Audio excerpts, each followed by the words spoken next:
Halo, apa kabar adik-adik semua?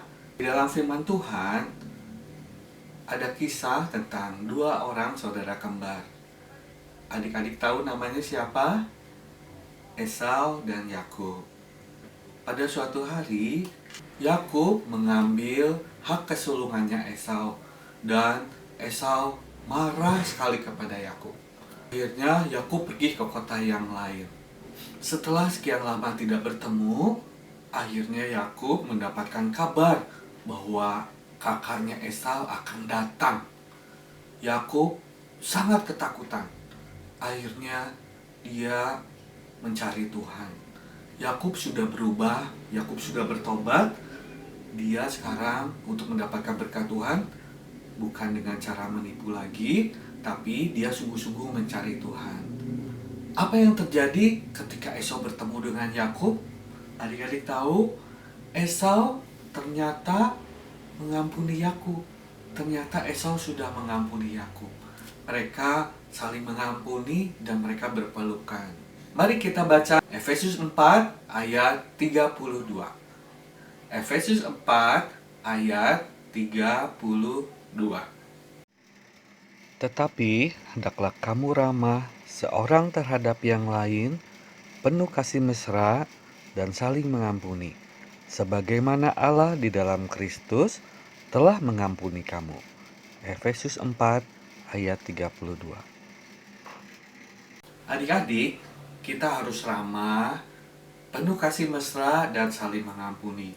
Ayat firman Tuhan itu bilang, kita harus mengampuni karena Tuhan Yesus sudah lebih dahulu mengampuni kita. Di dalam Alkitab, Tuhan Yesus mengajarkan murid-muridnya tentang mengampuni. Adik-adik mau tahu ceritanya? Kita lihat cerita ini ya. Pada suatu hari, ada seorang raja sedang membaca buku keuangannya. Di hadapannya ada pelayan yang berhutang kepadanya. Raja itu membuka bukunya. Dia ingin mengetahui berapa banyak hutang pelayan kepadanya. Lalu, ia melihat pelayan itu. "Pelayan, engkau berhutang kepadaku 10 miliar. Engkau berhutang kepadaku 10 miliar. Lalu, pelayan itu mengeluarkan dompetnya dan memeriksa semua sakunya. Ternyata tidak punya uang. Dia buka sekali lagi dompetnya. Tidak ada uang sepeser pun. Eh, eh, eh, eh, maaf, Tuan. Aku tidak punya uang. Aku tidak punya uang sepeser pun." Lalu raja itu berkata kepada prajuritnya, "Jual pelayan ini bersama istri dan anak-anaknya, serta segala miliknya." Pelayan itu sangat putus asa dan ia pun berlutut. Dan dengan penuh harap memohon, ampun Tuan, tolonglah, beri hambamu ini waktu. Hamba berjanji akan membayarnya. Ampun Tuan." Raja memikirkan permintaan pelayan itu. Ia merasa kasihan kepadanya, sehingga ia berkata, Baiklah, baik. Prajurit, bebaskan pelayan ini. Ia tidak perlu membayar lagi. Aku telah menghapus semua hutangnya. Prajurit, bebaskan dia." Lalu pelayan itu pergi dan meninggalkan istana raja. Di tengah perjalanan, dia bertemu dengan seorang temannya yang berhutang kepadanya hanya 100.000. Pelayan itu mengejar temannya dan memegang tangannya dan menuntutnya agar segera membayar hutangnya. Dia berkata, "Hai kamu, bayar hutangmu. Sekarang bayar hutangmu. Tidak ada ampun bagimu." Orang itu berlutut dan memohon dengan putus asa. Ampun temanku.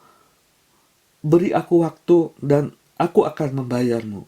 Ampun temanku." Pelayan itu menolak permohonan itu. Tidak bisa. Tidak bisa. Aku tidak mau mendengar permohonanmu." Ia memanggil tentara dan meminta tentara itu untuk datang dan menangkap orang itu dan memenjarakannya sampai ia bisa melunasi semua hutangnya. Prajurit, tangkap dan ikat orang ini. Dia tidak punya uang untuk membayar hutangnya. Masukkan dia ke dalam penjara sampai ia bisa membayar hutang-hutangnya. Ampun, ampun, ampun. Jangan tangkap aku, beri aku waktu. Berilah aku waktu. Tidak. Prajurit, bawa dia. Penjarakan dia sampai dia membayar hutang-hutangnya. Ketika semua pelayan lain melihat dia, mereka sangat kecewa. Mereka pergi menghadap raja dan menceritakan kepadanya semua yang telah terjadi. Raja sangat terkejut dengan cerita ini. Bukankah pelayan itu sudah aku hapuskan hutang-hutangnya? Raja memanggil pelayan itu dan berkata, "Kamu pelayan jahat. Aku mengampunimu atas hutangmu yang sedemikian banyak.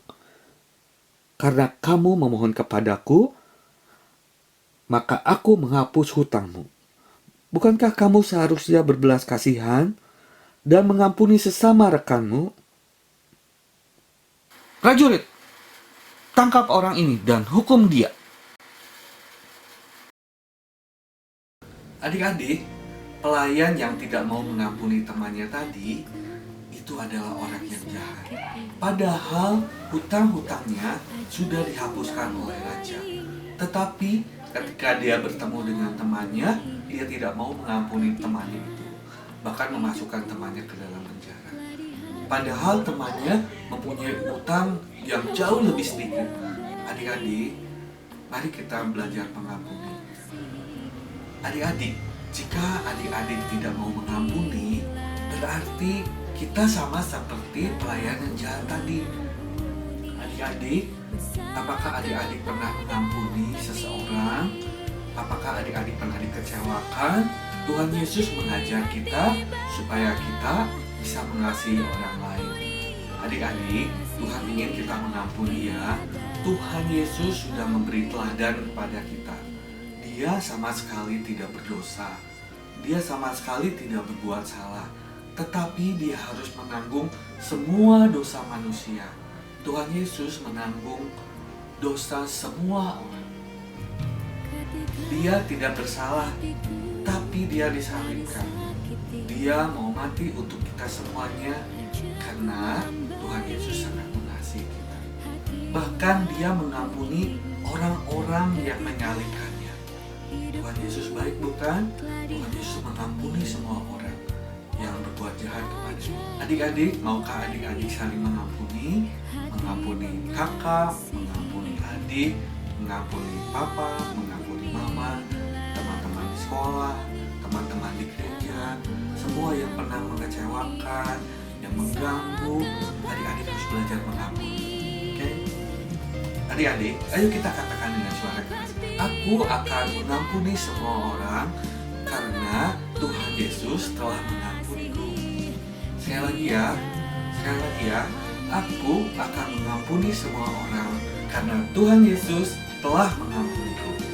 Adik-adik, siapa yang mau belajar mengampuni? Adik-adik mau belajar mengampuni? Ayo kita berdoa. Tuhan Yesus, terima kasih Tuhan sudah menyelamatkanku dan mengampuniku setiap hari. Karena itu Tuhan, aku juga mau mengampuni orang lain yang telah mengecewakan aku. Terima kasih Tuhan, aku sudah berdoa dan mengucap syukur. Dalam nama Tuhan